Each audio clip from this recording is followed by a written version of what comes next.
சக்திவேல் அவங்களோட சொந்தக்காரங்க வீட்டுக்கு போயிருக்காங்க. அப்ப படிச்சு உன் பசங்கள்லாம் பெரிய ஆளா வரணும்னு சொல்றாங்க. இப்ப பசங்கள்லாம் சக்திவேல் காலில் விழுந்து கும்பிடுறாங்க. சக்திவேலும் கிளம்பி போயிடுறாரு. அப்புறம் வண்டி சாவியை மறந்துட்டேன்னு திருப்பி வீட்டுக்குள்ள வர்றாரு. இப்ப ராஜிய பாக்குறாரு சக்திவேல். இந்த வீட்டுல இருக்க சக்திவேலோட சொந்தக்காரங்க சொல்றாங்க, இவங்க தான் என் பசங்களுக்கு ஹோம் டியூஷன் எடுக்கிறாங்கன்னு சொல்றாங்க. சக்திவேல் இதை கேட்டு அதிர்ச்சி ஆறாரு. முத்துவேல் வீட்டுல முத்துவேல் வடிவு கிட்ட சொல்றாங்க, நகை எங்க போச்சுன்னு தெரிஞ்சாகணும், இல்லாட்டி இந்த வீட்டை விட்டு நீ போய் ஆகணும்னு வடிவை பிடிச்சு தள்ளுறாங்க. இப்ப மாறி சொல்றாங்க முத்துவேல் கிட்ட, உங்க பொண்டாட்டி நகையை எடுத்து உங்க மகளுக்கு தான் கொடுத்தா. இப்ப சக்திவேல் வீட்டுக்கு வர்றாரு.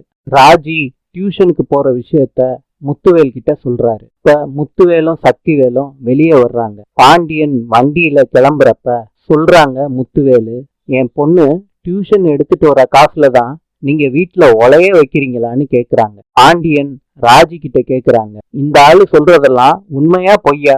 அப்ப சக்திவேல் சொல்றாரு, மானம் கெட்டவங்க. அப்ப முத்துவேல் சொல்றாரு பாண்டியனை பார்த்து, என் பொண்ணுக்கு வடிவு அவளோட நகையை கொடுத்துருக்கா, அதையும் சேர்த்து வாங்கியிருக்கியேன்னு பாண்டியனை பார்த்து கேட்கிறாரு. இதை கேட்ட பாண்டியன் ஆத்திரத்துல இருக்காரு ராஜி மேல.